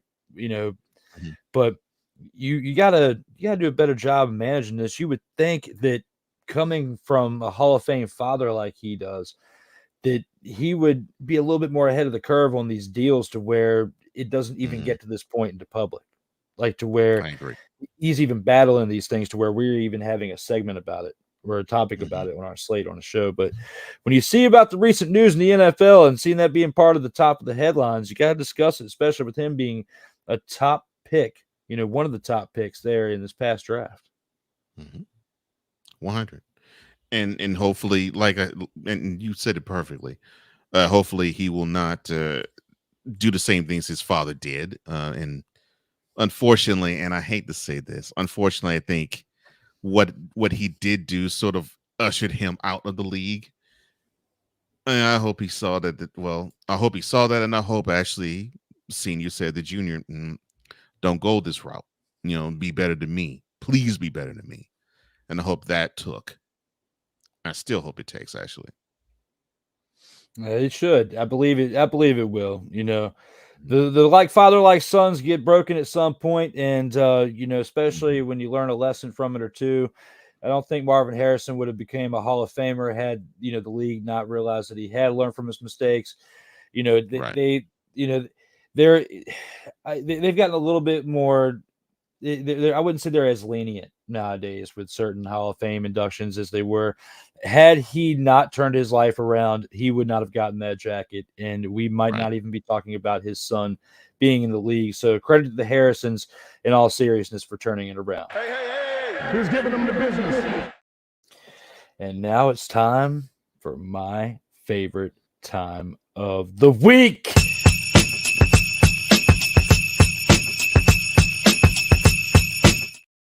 It is time for the Snowflake of the Week pick.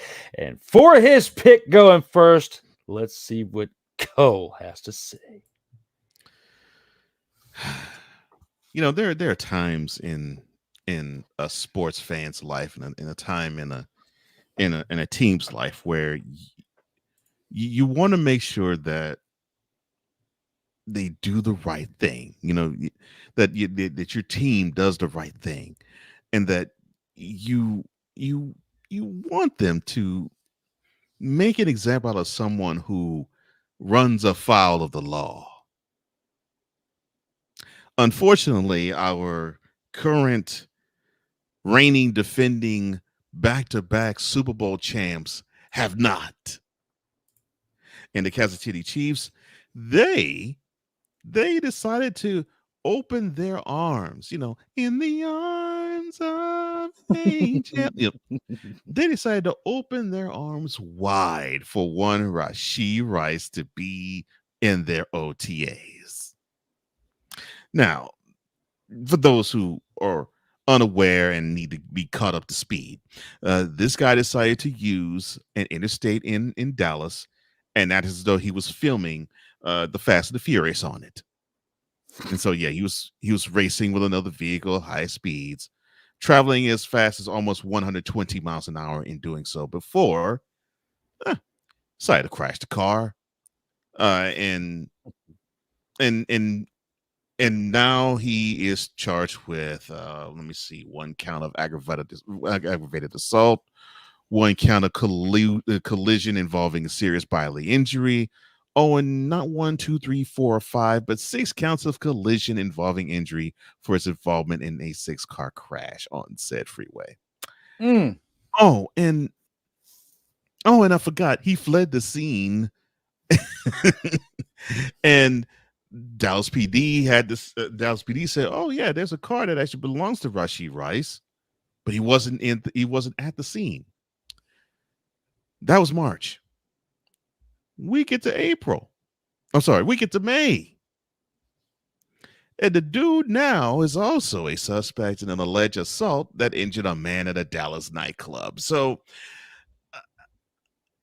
you have a guy who, yes, he was coming into the season the number 1 wide receiver on the squad. I mean, there was no other way around it, obviously. I mean, you had, the only other pass catcher that was greater than him would be Travis Kelce. And so here he is. He now has a ring that he could sport because, he, in his rookie season, got a ring. And so he was feeling good. He was feeling full of himself. I mean, the junk was to the ground. And then we have the Tokyo Drift happening in Dallas. And then he wants to act as though he's basically DMX on overload, wanting to punch somebody out in the club. Chiefs organization, you should have said, "No, sir. Your life is in too much chaos and disarray. Yeah, we would love to have you on the team, but we actually drafted your replacement last month in Xavier Worthy. And oh, by the way, he actually is faster than you. You should set this. You should set the example. Get your life in order, and then you can deal with being a football player. But until then, being a football player is a privilege to you, just like it's anybody else, but it has to be stressed with someone like him. Being a football player is a privilege to you, not a right." Which, oh yeah, by the way, they might be taking a lot of them away since you want to drag strip race down an interstate and punch some people out in nightclubs. Come on, Chiefs. You got to do better than that. They really do, especially when you're representing the league as the defending Super Bowl champions. And Cole definitely has a great pick there.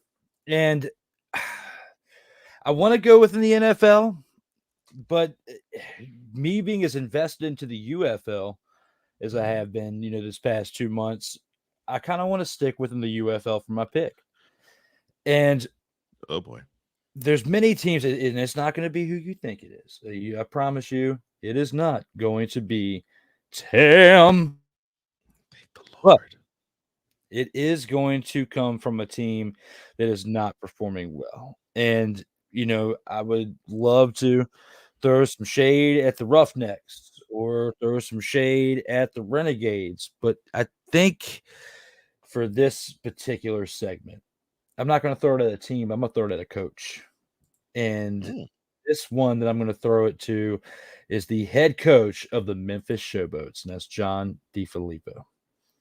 You come over from the New Orleans Breakers, a team from the USFL, and you had a pretty successful year overall. Not like the Birmingham Stallions last year, but you did have a 7-3 season. You were second in the USFL South, and you lost in the division finals to said team, the Birmingham Stallions. Of course, we already know what happened during this past year where the two leagues merged.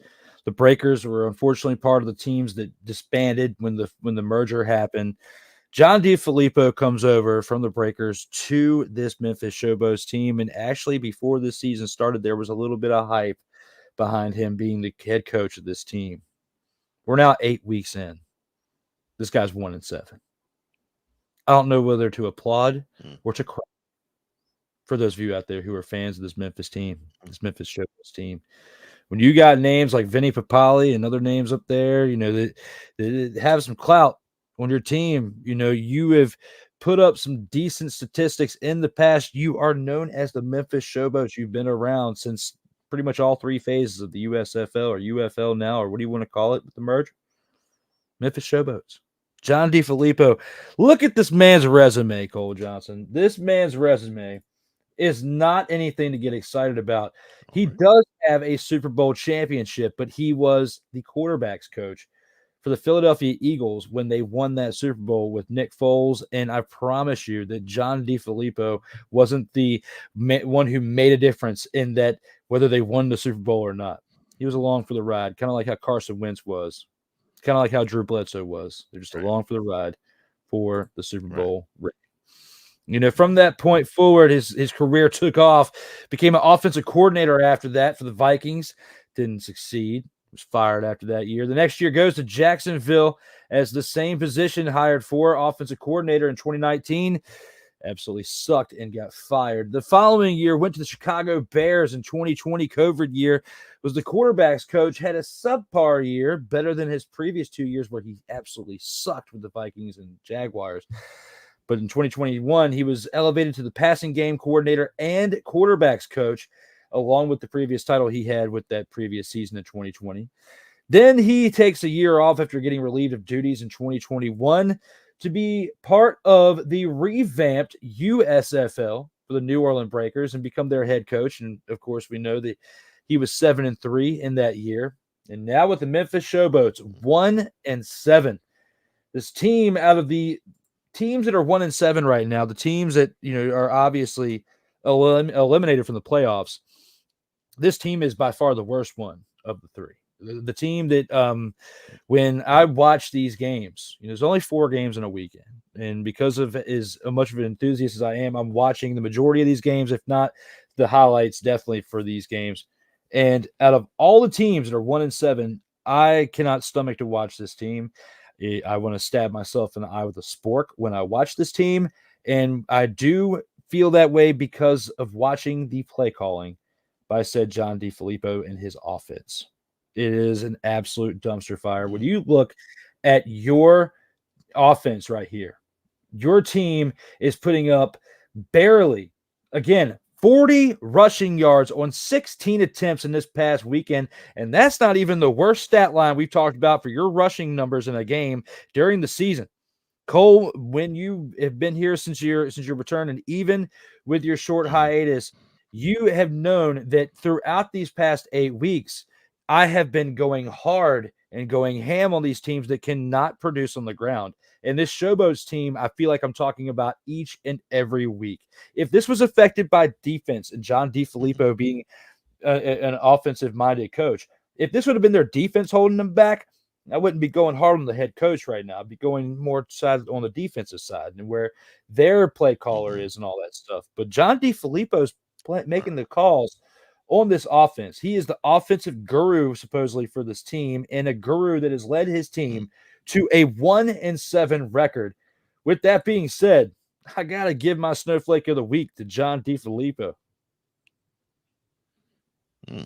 Well, I can't say that's a bad choice. Normally when teams go bad, the buck stops with the head coach, and yeah, that makes sense. That makes total sense. And there you have it for our snowflakes of the week. Let's take it to the 2-minute drill.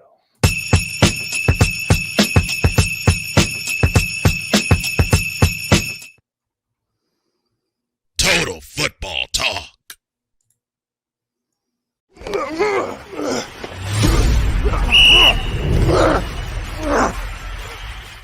And that's right. It's time for the 2-minute drill.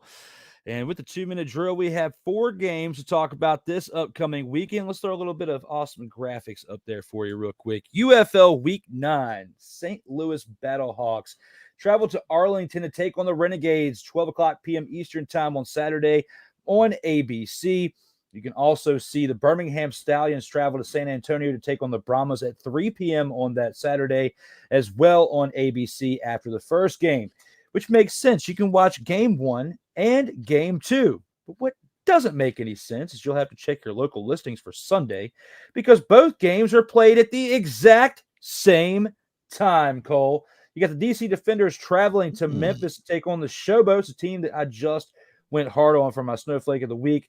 That game is at 2:30 on Fox, as well as the other games at the same time on the same station as the Michigan Panthers travel to Houston to take on the Roughnecks. Both games, same time. Check your local listings, but 4 games as we are pretty much down to only 8 games left in the regular season.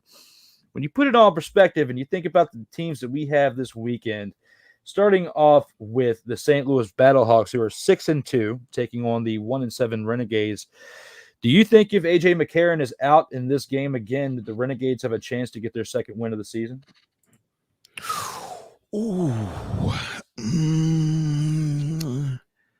Yeah. I believe they do.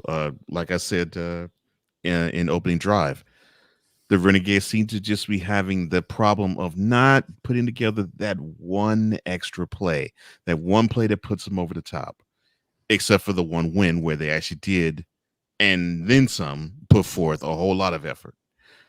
But yeah, I think they have the ability to upset the Battlehawks should they be sans A.J. McCarron. I agree with you too, especially with how scrappy this team has been. Luis Perez is still hanging in there each and every week. Yeah. Without their leader for the Battlehawks, Luis Perez, if that backup quarterback on the other side, old Manny, throws any type of picks, makes any type of mistakes when it comes to Manny Wilkins, he will be handing this game and this victory over to the Renegades. Who's giving them the business? Looking up at our next game on the 2-minute drill, the Birmingham Stallions, who are undefeated at 8-0, the only remaining undefeated team that has 15 consecutive wins dating back to last season, taking on the San Antonio Brahmas, who are 6-2, Saturday at 3 p.m. Eastern Time on ABC. Who do you think wins this game? Do you think that this is the last opportunity between these last 2 weeks that we could potentially see an upset? Do you think the Brahmas can get it done, considering how Dormady's been playing, throwing over 300 passing yards, has been making smart decisions? Do you think that the Brahmas have a chance here at beating the Stallions at home? Yeah, I do think they have a chance. I do like their chances. But the fact that the Stallions only beat the Roughnecks by 7 points, I think would actually make you say, I think they want to prove to a team with a similar record as what the Brahmas have, just like they did with the Battlehawks, that on their turf, they're the better team. So I like the chances of the Brahmas. I do think, though, the Stallions are still just a wee bit better and a wee bit more cohesive, definitely on the offensive side of the ball, than the Brahmas, and the defense is pretty solid too. I think that's going to be probably where this game is going to be decided. Which defense actually imposes their will on the opposing offenses more. I like the Stallions just a little bit better. I like the Stallions too. I mean, they're 8-0 for a reason. They have those consecutive wins for a reason. They have been as dominant on all 3 phases between offense, defense, and special teams all year round for a very valid reason. And I don't care if the Brahmas play Tam. They are not going to get the ball and move it and move the chains with Tam. If you put them in the game, you're losing by 15. If you don't put them in the game, you have a chance to win this game. Who's giving them the business? Our next game we have up here, our first Sunday game. Well, I guess they're both the first Sunday game because they're both at the same time. But the DC Defenders, who are 3-5, travel to Memphis to take on the Showboats at 1-7. Looking at this right here, again, you got to check your local listings. Who do you expect to win this game? Do you think the Defenders get closer to a 500 record for the end of the season? Do you think they make it to 4-5 by the end of this game?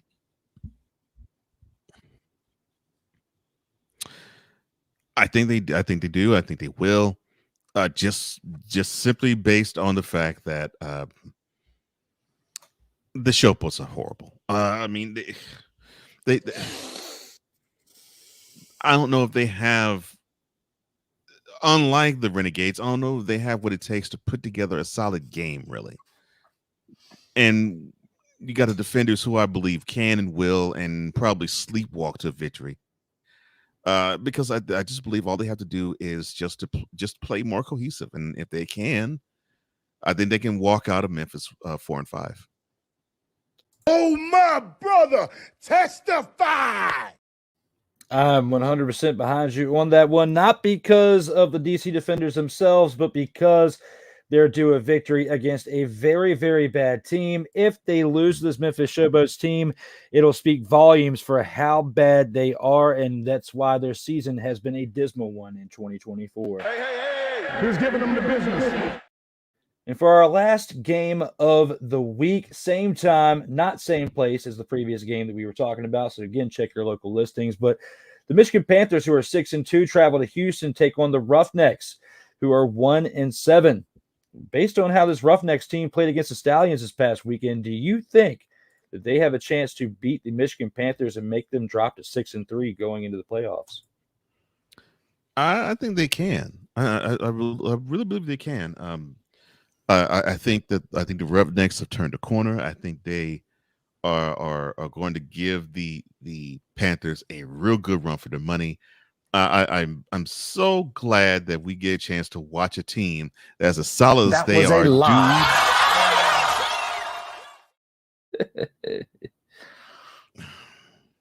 No.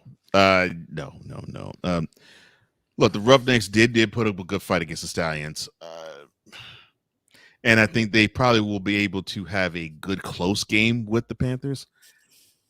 I don't think they'll be able to pull it out because I think the Panthers are smelling playoffs. They're going to be headed there. And I think they feel as though they need every win they can get. And I think they're more motivated than the Roughnecks are. I think Jake Bates becoming humanized or humbleized, with that 51-yard miss this past weekend, even though it's not his first miss of the season, missing that one and that type of field goal on that stage at that place can definitely humble you a little bit. And with that being said, I'm going to have to agree with they'll bounce back. They're going to get this victory. They're going to leave this game 7-2, and the Roughnecks, unfortunately, are going to fall to 1-8. Hey, who's giving them the business? And now, let's take it to the postgame.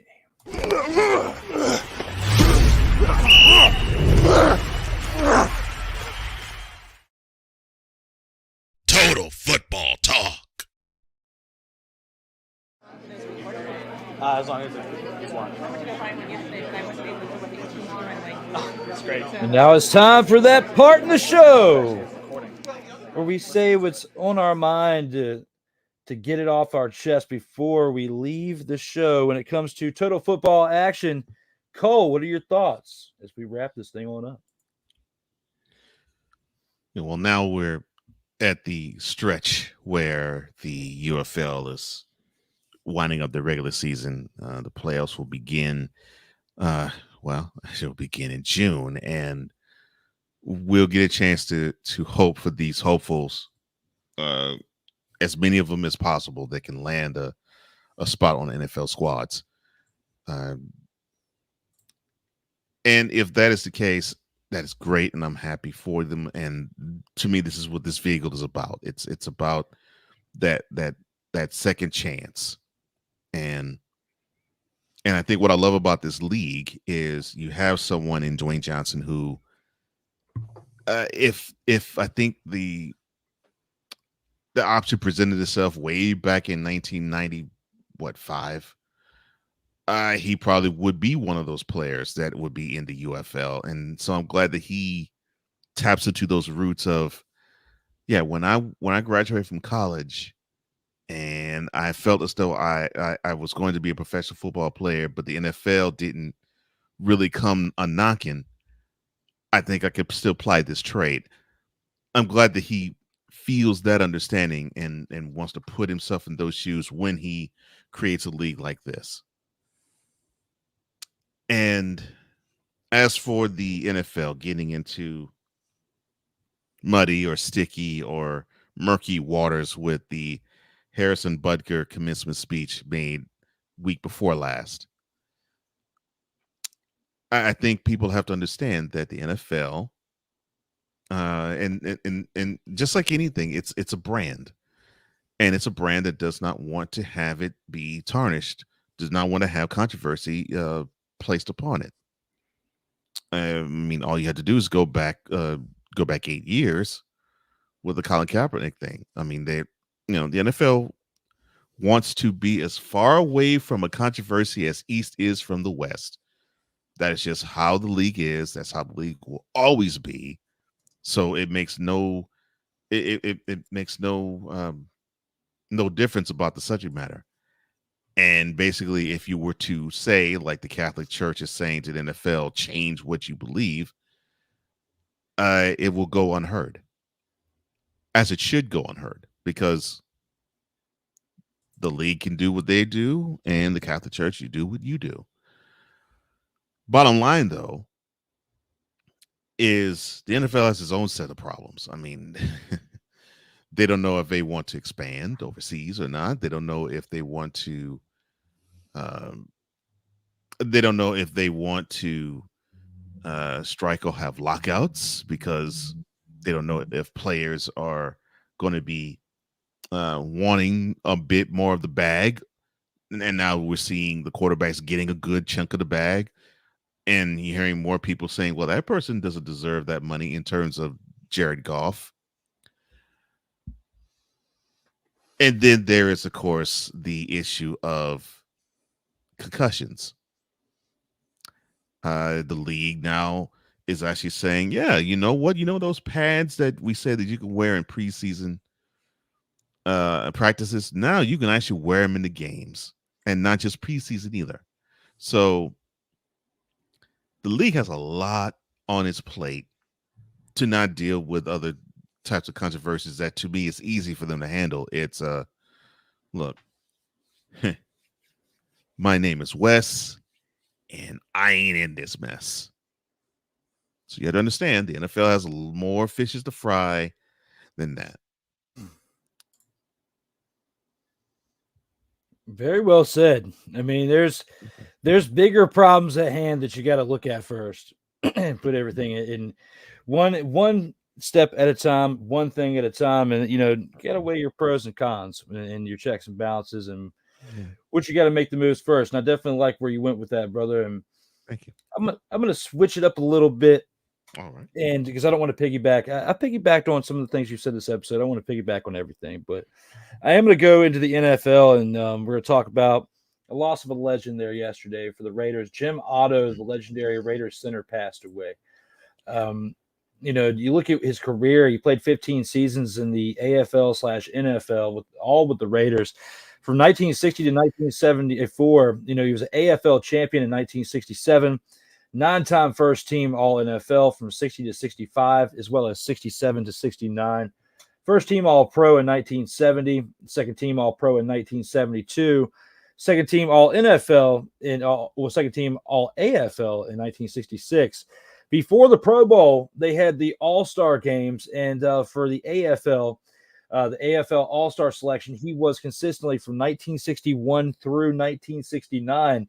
1970 was the first year of the NFL Pro Bowl after the merger between the NFL and the AFL, and he was a consistent 3-time Pro Bowler from 70 to 72, 2 years before he ended up retiring. He's part of the NFL 100th anniversary all-time team as a center, and the AFL all-time team as well. He played in 210 games, started in all 210 of those games, and has 3 fumble recoveries. Jim Otto, legendary player for the Raiders, 86 years old, lived a very long life and achieved some things, and was a part of the group of men that laid the footprint for how the NFL would evolve to what we have today, as far as from the merger on. We have the pre-merger era and so forth, and he was part of that groundbreaking era. A lot has changed from the time that Jim Otto has played, but he is a legendary Raider.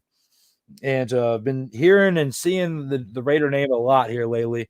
Not just for covering the NFL, but I had if you guys watched D Willy in the evening last night, you saw probably the first third of the show. I was talking about I lost a friend who is and was a Raiders fan. So I dedicated that episode to him last night. I'll dedicate this one today to him, my football friend and fan, old Chris Stevenson. Rest in peace there, brother. I'm gonna miss you. And for your Raiders, Jim Otto, passed away around the same time. So I figured within remembrance of old Jim Otto, bring you up again out here in these streams, and hope that both of y'all are resting well out there in space. Now, with that being said, again, we are here for episode 38 of Total Football Talk. And tonight, if you're watching this on SIRTOBA Media, you can watch one more show. That is the In or Out Sports Debate, episode 108, tonight at 9:05 p.m. Eastern Time. Trios edition with the Wrestling Realm / Championship Culture Zone, Hugh Scott and Brandon Guy. Join me tonight, as we shift from football to we're going to be talking about some professional wrestling tonight.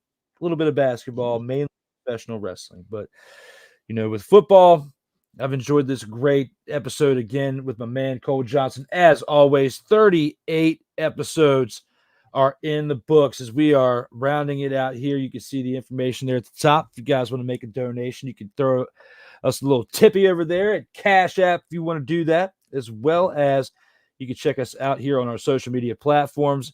Here is mine. Yes, the flow code is still in action, but still working with it. Need to go and adjust one more thing, but I keep forgetting to do it.